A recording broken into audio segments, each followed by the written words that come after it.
Ci troviamo all'esterno dello stadio Friuli, per la precisione al parcheggio sud, dove sono già stati, vedete, montati i divisori, usiamo questo termine, per il prefiltraggio in vista del match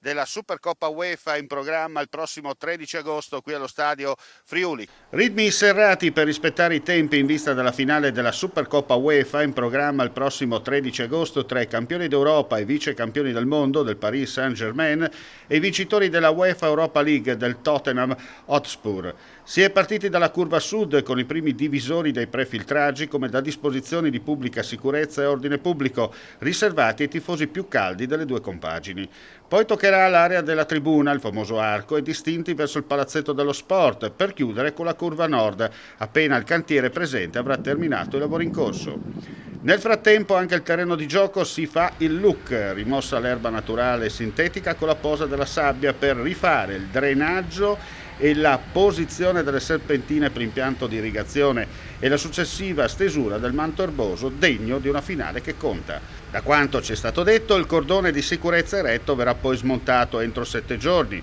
come da decreto comunale per l'occupazione del suolo pubblico e riproposto in occasione della partita tra Italia e Israele valida per le qualificazioni al Mondiale 2026 in programma a Udine il 14 ottobre prossimo, ma questa sarà una nuova storia tutta da raccontare.